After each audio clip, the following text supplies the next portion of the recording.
श्रोतागण, भाई और बहनों, मातृशक्ति को नमन।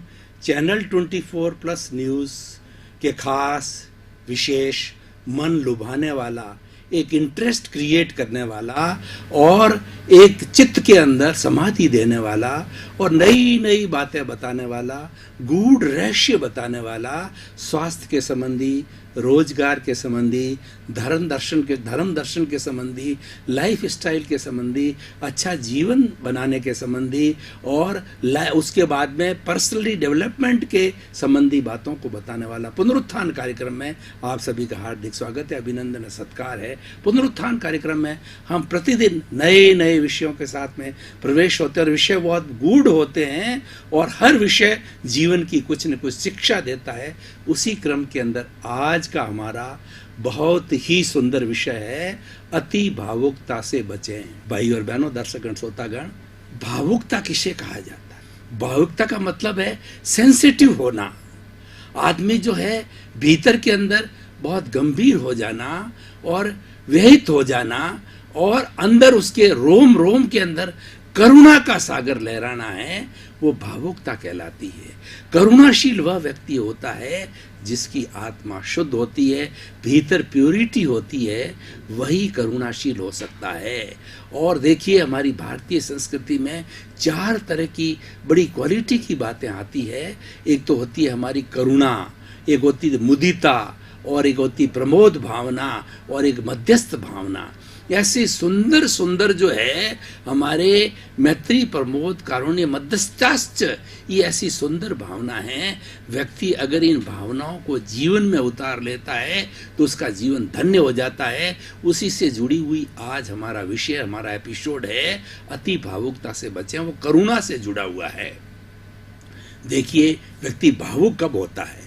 जो करुणाशील होता है, जिसके अंदर जो है वो एक दरिया बहता है, प्रेम का दरिया बहता है, मैत्री का दरिया बहता है। वो व्यक्ति किसी व्यक्ति के दुख को देख करके एकदम भावुक हो जाता है और ईश्वर से प्रार्थना करने लग जाता है, हे ईश्वर, इसके दुख को दूर करो और मुझे भी शक्ति दो, तन से, मन से, धन से इसका दुख दूर करने के अंदर मैं सहयोगी बनूं।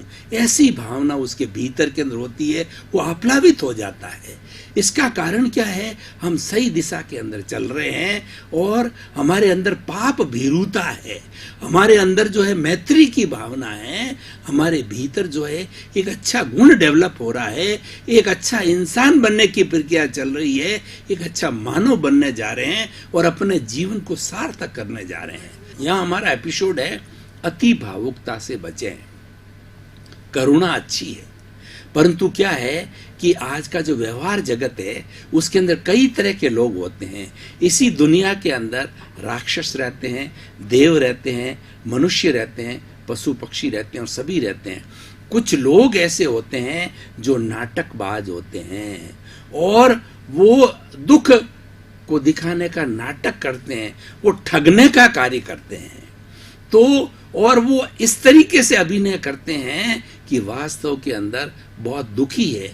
जैसे कि कोई व्यक्ति ऐसे ऐसे होशियार होते हैं, अंधे बन जाते हैं, अंधे बनने का नाटक करते हैं और अपने पैरों को बांध करके लंगड़े बनने का नाटक करते हैं, मूक बनने का नाटक करते हैं, बधिर बनने का नाटक करते हैं। और कई ऐसी युवतियां होती है जो छोटे छोटे बच्चों को ले आती है और वो गूंगी बन जाती है और लोगों से वो सहयोग मांगती है और ठगने का कार्य करता है।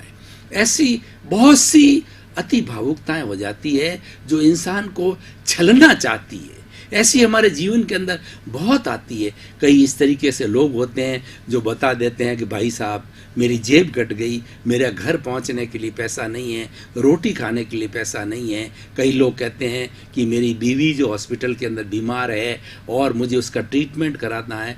नाना तरह की ऐसी बातें करते हैं और वो इतने होशियार होते हैं, इतने प्रोफेशनल होते हैं, इतने एक्सपर्ट होते हैं, आंखों के अंदर आंसू निकालते हैं और इतना एक्टिंग करते हैं कि जो रियलिटी के अंदर जिसको दुख होता है, तकलीफ होता है, उससे ज़्यादा वो नाटक करते हैं। तो ये हमारा जो आज का विषय कहते हैं कि ऐसे नाटकबाजों से बचना चाहिए। जो वास्तव के अंदर रियल जो कष्ट में है उसकी मदद जरूर करना चाहिए, परंतु ऐसे ठगने वाले लोग क्या करते हैं हमारे समाज के अंदर, वो हमारे से पैसा ऐंठ करके, हमारे से सहयोग करके उसका दुरुपयोग करते हैं। रात्रि के अंदर उस पैसे से जो है वो अय्यासी करते हैं, उस पैसे से जो है वो शराब पीते हैं और बुरे कार्य करते हैं। इसका मतलब क्या है, हमने अति भावुक होकर के उसके अभिनय को देख करके, उसकी नाटकबाजी को देख करके और हमने उसका सहयोग किया। इसका मतलब हम किसी भी गलत चीज़ का अनुमोदन कर रहे हैं, गलत चीज़ का सहयोग कर रहे हैं। इसीलिए ये आज का विषय रखा है, अति भावुकता से बचें।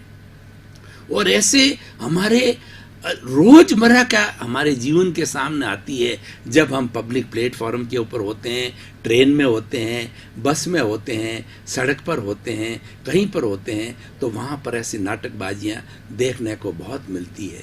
तो भाई और बहनों, दर्शकगण, श्रोतागण, मैं रियल सेंस के अंदर करुणा की बात करता हूँ तो दो मैं अपने भारत के अंदर जन्मे हुए धर्मों को कोट करना चाहूँगा कि भारतवर्ष में जन्म लेने वाले आज से 2500 साल पूर्व जैन धर्म का जन्म, वैसे तो ये सनातन धर्म है, लेकिन मैं इतना दूर आपको नहीं ले जाना चाहता हूँ, भगवान ऋषभ तक नहीं ले जाना चाहता हूँ। मैं भगवान महावीर की बात करता हूँ। भगवान महावीर वैशाली के राजकुमार थे, उनका बहुत बड़ा गणतंत्र था बिहार के अंदर, वैशाली के अंदर, और क्षत्रिय कुंड ग्राम के अंदर वहाँ जन्मे थे।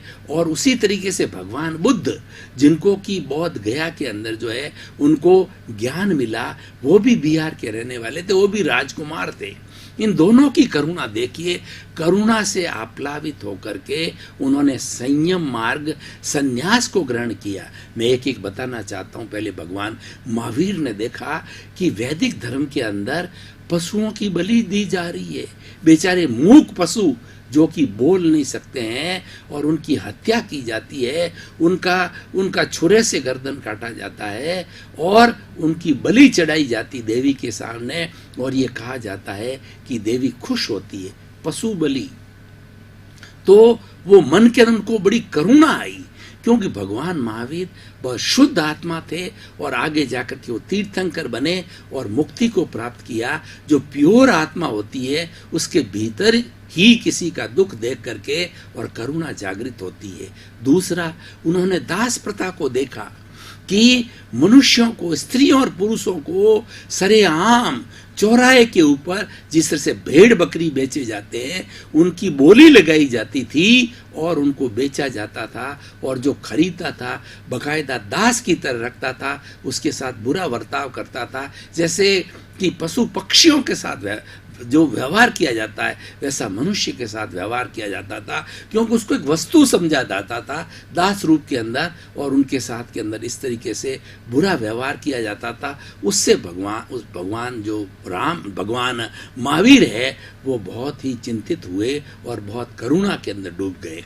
तीसरी बात, स्त्री को धर्म करने का अधिकार नहीं था, स्त्री धार्मिक कार्यों में नहीं आ सकती। ऐसा माना जाता था कि स्त्री मोक्ष नहीं जा सकती और उसको धर्म करने का कोई अधिकार नहीं है, उसको मनुष्य के बराबर कोई अधिकार नहीं था इस तरह। और दूसरा, जातिवाद बहुत ज्यादा था। व्यक्ति कर्म से महान होता है, ये उन्होंने बताया। व्यक्ति जन्म से महान नहीं होता है, कर्म से महान होता है। ये भगवान महावीर ने बताया कि जरूरी नहीं है कि ब्राह्मण कुल के अंदर जन्म ले लिया और कुकृत्य करता है फिर वह पूजनीय रहता है, ये गलत है। एक शूद्र के घर में जन्म लेकर के अगर वो अच्छा कार्य करता है तो वो पूजनीय है, वंदनीय है, स्तुत्य है। यानी वो कर्म से महान होता है व्यक्ति, जाति से महान नहीं। इस तरीके की तकलीफें समाज के अंदर आ रही थी, उसके विरुद्ध उन्होंने क्रांति की और उन्होंने जैन धर्म का जो है प्रादुर्भाव किया और इन सब बातों का समावेश किया। और वह करुणा, उसकी धुरी में करुणा है।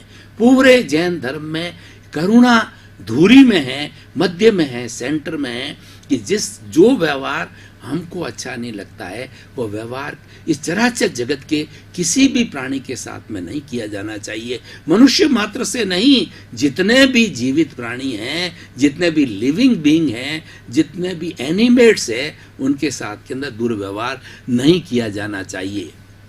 अब दूसरा एग्जाम्पल मैं कोट करना चाहता हूं कि भगवान बुद्ध ये भी राजकुमार थे। भगवान महावीर और भगवान बुद्ध में सिर्फ 250 वर्षों का अंतर था। पहले भगवान महावीर हुए, फिर भगवान बुद्ध हुए, और दोनों बिहार की धरती पर हुए। दोनों राजकुमार थे और बहुत बड़ा राजपाट था उन्होंने। तो उन्होंने किस तरीके से उनको दुख हुआ, उन्होंने सबसे पहले किसी बूढ़े आदमी को जाते हुए, कुबड़ा जिसका कि जो है वो कमर झुकी हुई थी, तो उन्होंने अपने सारथी को कहा कि ऐसा भी जीवन होता है कि उन्होंने कहा महाराज ये बुढ़ापा हर एक के लिए आता है। तो उन्होंने चिंतन किया कि कोई ऐसा शाश्वत सुख है कि बुढ़ापा आए ही नहीं, व्यक्ति की ऐसी स्थिति हो ही नहीं। तीसरा कोई दूसरा सब यात्रा जा रही थी, तो सारथी से फिर पूछा कि ये क्या हुआ है कि भगवान ये जो है पहले जिंदा था, अब मर गया, अब इसकी लाश को ले जाया जा रहा है, शव यात्रा ले जा रही है। तो उनके मन के अंदर एक करुणा हुई कि क्या ऐसा एक शाश्वत धर्म है, ऐसी कोई चीज है जिससे कि मनुष्य शाश्वत सुख को प्राप्त करे। तो इन दुखों को देख करके उन्होंने जो है वो 4 आर्य सत्य दिए, और भगवान जो बुद्ध ने ये कहा, sorrow is omnipresent, the cause of the sorrow is wishes, if you want to get rid of the sorrow you diminish all your wishes. उन्होंने बताया कि इस दुनिया के अंदर दुख का कारण है आसक्ति है, दुख का कारण ममत्व है, दुख का कारण लोभ है। आप उस आसक्ति को, ममत्व को छोड़ेंगे तो उस दुख से आपको मुक्ति हो सकती है, और उससे बिल्कुल संपूर्ण छोड़ दिया जाए है तो आप शाश्वत अवस्था, जो आत्मा की सिद्धि की अवस्था है, मोक्ष की अवस्था है, वो प्राप्त कर सकते हो। इसलिए भाई और बहनों, दर्शकगण, श्रोतागण, ये 2 करुणा के ऐसे बहुत से उदाहरण हैं। तो आज इस एपिसोड को जो है वर्तमान सिनेरियो से जोड़ते हैं कि आज हमारे समाज के अंदर, पूरे विश्व के अंदर असंवेदनशीलता बहुत ज्यादा फैल रही है। व्यक्ति को व्यक्ति के दुख के प्रति कोई करुणा नहीं है, वह बिल्कुल प्रभावित नहीं होता है और न उसकी मदद के लिए काम आता है। तो लेकिन दुख किसी के साथ भी आ सकता है, क्योंकि ये तो इस जगत जो है वो संचरण करता है, वही संसार कहलाता है। आज किसी के साथ घटित हुआ है, कल हमारे साथ भी घटित हो सकता है, और दुख आने का कारण अज्ञान है, कर्म हर एक के साथ आ सकता है। लेकिन समाज उसको कहा जाता है कि व्यक्ति कष्ट के अंदर है, व्यक्ति प्रॉब्लम के अंदर है, व्यक्ति अशांति में है, तो दूसरे लोग जो उसकी मदद करे, उसका सहयोग करे। और जो सभी सुखी हैं तो फिर सहयोग करने की आवश्यकता ही नहीं है। कोई गरीब है, कोई अभाव में है, कोई चिकित्सा के लिए जो है वो तड़फ रहा है, कोई शिक्षा के लिए होशियार प्रतिभावान है, शिक्षा नहीं ले पा रहा है, पैसे का अभाव है, तो ऐसे समय में लोगों की मदद की जानी चाहिए। इसीलिए समाज बना है, और समाज के अंदर ऐसे मूल्य, सहयोग के मूल्य पैदा किए हैं। तो उसमें से सबसे बड़ा मूल्य है भावुकता। इसलिए भाई और बहनों, दर्शकगण, श्रोतागण, रियल सेंस के अंदर भावुकता आती है, हमारे लिए बहुत अच्छी है। और देखिए, जो व्यक्ति अगर भावुक, आज अगर सारा संसार, सारे लोग और हमारी आने वाली युवा पीढ़ी, हम भारत की बात करें तो भारत के अंदर 80 करोड़ युवा है। उन युवाओं और बच्चों को हमें शिक्षा देनी है कि जीवन के अंदर भावुकता को पैदा करो। किसी के कष्ट को देख करके हमारे भीतर ये भावना होनी चाहिए, ये कष्ट उसको नहीं है, ये कष्ट मेरे को है, और ईश्वर से प्रार्थना करनी चाहिए। भारतवर्ष एक ईश्वर प्रधान देश है, आचार प्रधान देश है, धर्म प्रधान देश है। हे ईश्वर, इसके दुख को दूर करो, क्योंकि आप महान हो, आप शक्तिशाली हो, और आप करुणा के सागर हो, सबकी रक्षा करने वाले हो। उसके अतिरिक्त जो उसे प्रयास करना चाहिए कि मेरी क्या कैपेसिटी है, मेरी क्या हैसियत है कि तन से, मन से, धन से मैं उसका थोड़ा सहयोग करके, सेवा करके इस कष्ट को दूर कर सकता हूँ। तो इस तरीके से समाज के अंदर जब ये भावना पैदा होती है, भावुकता की भावना, करुणा की भावना, तब समाज जो है जुड़ता है। और भाई और बहनों, दर्शकगण, श्रोतागण, ये जो मूल्य आते हैं वो धर्म से आते हैं। धर्म के लिए कहा गया है कि धम्मो मंगल मुखी टंग, अहिंसा संयमो तवो। धर्म ऐसा तत्व है जो एकदम मंगल है, सबका मंगल करने वाला है, सबका हित करने वाला है और सबको शरण देने वाला है। और धम्मम शरणम गच्छामि, हम धर्म की शरण के अंदर जा रहे हैं, ऐसी भावना रखनी चाहिए। तो इस तरीके से हम अगर धर्म की भावना, और धर्म कौन सा? अहिंसा संयमो तवो। सच्चा धर्म वो है जिसमें अहिंसा है। अहिंसा का अर्थ होता है प्राणी मात्र को मन से, वचन से, काया से, करने से, करवाने से, अनुमोदने से, प्राणी में स्वयं भी आ गया, अपने आप को भी जो है 3 करण 3 योग जो बताए गए हैं, इनसे अपने आप को कष्ट न देना, ये अहिंसा की सूक्ष्मतम वैसा है। और संयम, संयम के लिए कहा है सर्वभूतेषु संयम अहिंसा।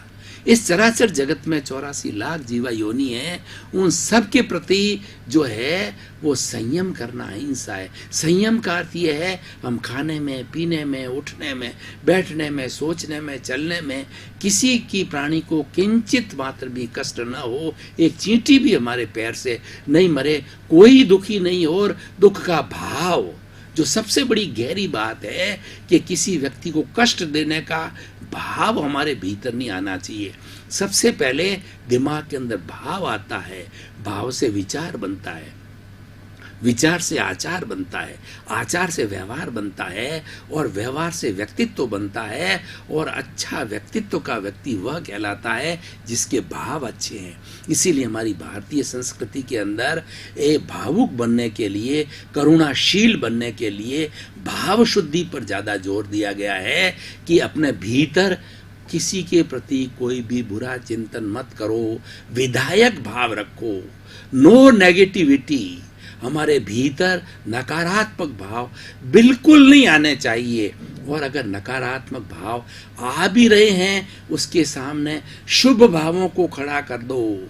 जब हमारे एक छोटे कष्ट के सामने बड़ा सुख खड़ा हो जाता है तो हम छोटे कष्ट को भूल जाते हैं।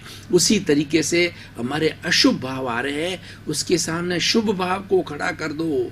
शुभ भाव को खड़ा करेंगे तो अशुभ भाव तिरोहित हो जाएंगे, भाग जाएंगे, दब जाएंगे, हमें परेशान नहीं करेंगे। इस तरीके से शुभ का चिंतन करते करते करते जो है हमारे भीतर जो है सारी नेगेटिविटी है वो पॉजिटिविटी के अंदर बदलनी चालू हो जाती है। और जहाँ जहाँ पॉजिटिविटी होती है वहाँ प्योरिटी होती है, और प्योरिटी होते होते एक समय ये आता है, ये पूरा शरीर जो है वो एक कंचन प्योर हो जाता है।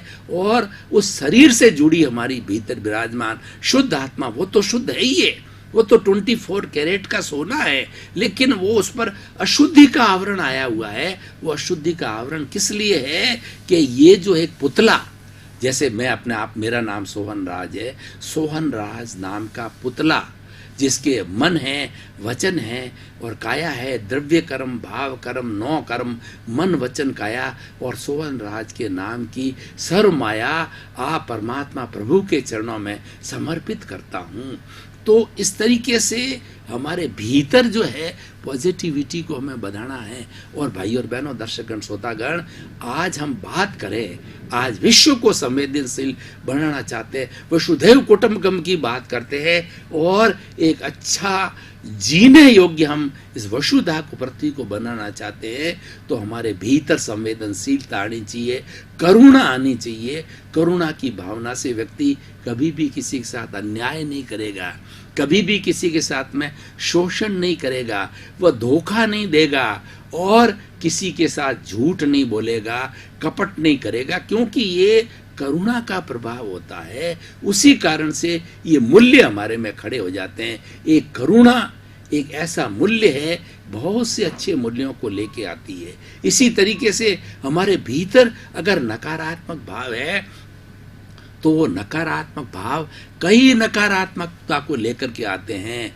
ये हमारा जो चराचर जगत है, हमारी जो नेचर माँ है, सृष्टि माँ है, इसके अंदर पॉजिटिव और नेगेटिव एनर्जी दोनों हैं। नेगेटिव एनर्जी इंसान ने छोड़ी है और पॉजिटिव एनर्जी है वो पृथ्वी माँ का क्रिएशन है, नेचर माँ का क्रिएशन है। हम क्या मांगते हैं, अगर हम पॉजिटिव थिंकिंग करते हैं, विधायक भाव, किसी के प्रति करुणा का भाव, किसी के प्रति भलाई का भाव, तो कॉस्मॉस से जो है डायरेक्ट हमें वो एनर्जी जो पॉजिटिविटी की हमको मिलती है। और हमारा आभा मंडल, हर प्राणी के ये जो सिर है उस सिर के पीछे एक वलय बनता है। आपने कभी महापुरुषों का चित्र देखा होगा, उनके पीछे गोला बनता है, वो गोला ओरा कहलाता है। यानी आपका जैसा चिंतन होता है उसके अनुरूप जो आभा मंडल बनता है, ओरा बनता है। और आजकल तो विज्ञान ने इतनी तरक्की कर ली, फोटोग्राफी ने इतनी तरक्की की गई, उस ओरा के फोटो लिए जाते हैं। ओरा के अंदर जैसे हमारा भाव होता है वो हमारे भीतर के चिंतन को प्रदर्शित करता है। अच्छे भाव होते हैं तो अच्छी पिक्चर आ जाती है, और नकारात्मक खोटे भाव होते हैं तो खोटे भावों की वो चित्र आ जाता है। दर्शकगण, श्रोतागण, भाई और बहनों, आपका बहुत बहुत धन्यवाद। आप पुनरुत्थान कार्यक्रम को बराबर देख रहे हो, दिलचस्पी ले रहे हो, इसीलिए पुनरुत्थान कार्यक्रम टॉक ऑफ द टाउन बना हुआ है। और सभी तरह से ये मैसेज आ रहा है कि पुनरुत्थान कार्यक्रम के अंदर प्रतिदिन जो विषय दिए जाते हैं, जो वो बातें बताई जाती है, वो ग्रहणीय हैं, अनुकरणीय हैं, जीवन में उतारने लायक है। पुनरुत्थान कार्यक्रम का हमारा उद्देश्य है जगत कल्याण और जय जगत, सर्वे भवन्तु सुखिनः सर्वे भवन्तु निरामया। इसी क्रम में आपका जीवन आनंदमय हो, मंगलमय हो, करुणामय हो, और आप खूब करुणामय होकर के और समाज की सेवा करें, परोपकार करें और आनंद के साथ जीवन यापन करें। आपके प्रति मंगल।